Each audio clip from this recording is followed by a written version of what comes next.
सांसद जी, आपकी जो पैदल पद यात्रा है वह बस्ती पहुंची है, क्या क्या देखिए, महत्वपूर्ण बिंदु है? 8 चरणों में मैंने तय किया था कि पूरे उत्तर प्रदेश की पदयात्रा करूंगा। और उसमें रोजगार का मुद्दा और सामाजिक न्याय का मुद्दा प्रमुखता से उठाने का काम हम लोग करेंगे। तो 3 चरणों की यात्रा अब तक पूरी हो चुकी है। सरयू से संगम पहले चरण की यात्रा हुई, रामपुर से अमरोहा दूसरे चरण की पदयात्रा हुई, फिर मिर्जापुर से सारनाथ काशी तीसरे चरण की पदयात्रा हुई, और ये चौथे चरण की पदयात्रा आगरा से मथुरा तक जाएगी। आज हम लोग मथुरा में एंटर कर चुके हैं। अभी 2 दिन मथुरा में और यात्रा चलेगी और तीसरे दिन 9 तारीख को इसका समापन होगा। रोजगार इस समय उत्तर प्रदेश में सबसे बड़ा मुद्दा है। और रोजगार की जब हम बात कर रहे हैं तो सिर्फ सरकारी नौकरी की बात नहीं कर रहे हैं, हम उनकी भी बात कर रहे हैं जो आशा बहुएं हैं, जो आंगनबाड़ी हैं, जो शिक्षा मित्र हैं, जो रोजगार सेवक हैं, उनको भी नियमित करने की हम बात कर रहे हैं। जब हम रोजगार की बात कर रहे हैं तो पेपर लीक का भी मुद्दा है, और साथ ही साथ जिस तरह से एग्जाम्स कंडक्ट होते हैं, भर्ती की लिस्ट निकल जाती है, उसके बाद पता चलता है कोर्ट के स्टे आ जाते हैं। रोजगार किसानों का भी है, रोजगार रेहड़ी पटरी वालों का भी है। तो हर वर्ग का रोजगार छीनने का काम सरकार कर रही है। उसकी प्राथमिकताओं में रोजगार नहीं है, और बगैर रोजगार के किसी इंसान का जीवन नहीं चल सकता, उसका परिवार नहीं चल सकता। तो इसलिए एक बड़ा मुद्दा है जिसको हम लेके चल रहे हैं।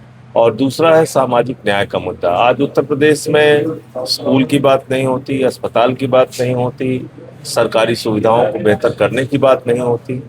क्या सिर्फ जाति और धर्म, जाति और धर्म, इसी पे सब कुछ चल रहा है। तो कभी 80-20 की बात, कभी कपड़ा देख के पहचान लेने की बात, कभी शमशान कब्रिस्तान की बात। हम लोग पक चुके हैं इससे। अब हमको अपने यूपी का विकास चाहिए। जैसे दूसरे राज्य विकसित हो रहे हैं, आगे बढ़ रहे हैं, हम लोग कब तक इन झगड़ों में फंसे रहेंगे? तो इसलिए दूसरा मुद्दा हमारा सामाजिक न्याय का है कि अगर कोई आदमी मुख्यमंत्री की शपथ लेता है तो 25 करोड़ जनता का अभिभावक है वो। तो योगी आदित्यनाथ जी इस वक्त उत्तर प्रदेश की 25 करोड़ जनता के अभिभावक हैं। आपस में लड़ा के झगड़ा करा के इससे उनकी राजनीति तो ठीक हो सकती है, लेकिन यूपी की दशा ठीक नहीं होगी। लगातार आम आदमी पार्टी कहती है कि ईडी और सीबीआई का केंद्र सरकार जो है गलत दुरुपयोग कर रही है, जबकि केंद्र सरकार का कहना है कि वो भ्रष्टाचारियों पर कार्रवाई कर रही है। जम के क्या दुरुपयोग कर रही कहेंगे? है भाई। अभी जो केजरीवाल साहब का मामला हुआ, आप देखिए कि कोर्ट ने उनके खिलाफ चार्ज भी फ्रेम करने योग्य सबूत नहीं पाया, और कहा कि इनके खिलाफ आरोप भी तय नहीं होते। इसका मतलब इतना कमजोर और झूठा केस सीबीआई ने बनाया था, जिसका ना कोई सिर था ना पांव था। तो बदनाम किया, हम लोगों की सरकार को डिस्टर्ब किया, ये सब काम किया उन लोगों ने। 2027 की क्या तैयारी है आम आदमी पार्टी की? 27 की तैयारी हमारी पंचायत चुनाव के बाद होगी। मतलब हम उसके बारे में क्या करेंगे, ऐलान उसका हम पंचायत चुनाव के बाद करेंगे। शिक्षा और क्या हमारी स्वास्थ्य रणनीति होगी, यही का होगी। शिक्षा और स्वास्थ्य का क्या मॉडल होगा यूपी में? देखिए, यूपी में तो सरकारी स्कूल बंद हो रहे हैं। आपको याद होगा 10,000 सरकारी स्कूल बंद करने का फैसला उत्तर प्रदेश की सरकार ने किया। 53,000 स्कूल सरकारी बंद हो चुके हैं ऑलरेडी। तो हम लोगों ने निकल के उसका विरोध किया कि भाई ये सरकारी स्कूल आप कैसे बंद कर रहे हैं, और यहाँ किसके बच्चे पढ़ते हैं? गरीब आदमी के बच्चे पढ़ते हैं। वहाँ कोई मजबूत व्यक्ति अपने अपने बच्चों को नहीं पढ़ाता। तो सरकारी स्कूल इनकी प्राथमिकताओं में नहीं है। हम देखते हैं, आप ही लोग खबरें दिखाते हैं कि मोमबत्ती में ऑपरेशन हो रहा है यूपी के अंदर, वो इनकी प्राथमिकताओं में नहीं है कि अस्पताल ठीक करना है।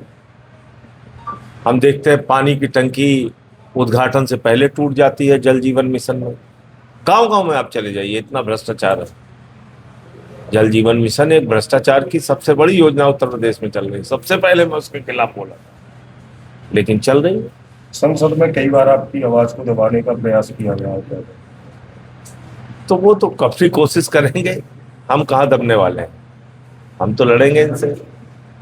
तो जब भी संसद में कोई जनता से जुड़ा हुआ मुद्दा होता है, उसको मजबूती से उठाने का काम करते हैं। अब सरकार तो अपनी तरफ से प्रयास करती ही है दबाने के लिए। ये सुनने में आ रहा है पंचायत चुनाव विधानसभा के बाद होंगे।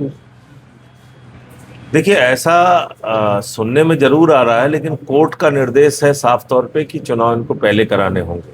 आप पंचायतों के चुनाव, लोकल बॉडी के चुनाव ज़्यादा लंबे समय तक टाल नहीं सकते। तो इसलिए मुझे लगता है कि विधानसभा के पहले चुनाव होगा। और दूसरी बात ये भी आप सोचिए कि बीजेपी आज सत्ता में है तो ब्लॉक प्रमुख बना लेंगे डंडे मार मार के, जिला पंचायत के अध्यक्ष डंडे मार मार के बना लेंगे। तो ऐसी अपनी अपॉर्चुनिटी को वो क्यों मिस करेंगे? ऐसा अवसर क्यों छोड़ेगी बीजेपी?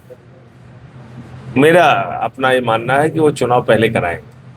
भगवान श्री कृष्ण की जन्मस्थली में आज आपका प्रथम दिन है और ठाकुर श्री दाऊ जी महाराज की नगरी में आप आए हैं, तो आपको जन समर्थन कैसा मिला है?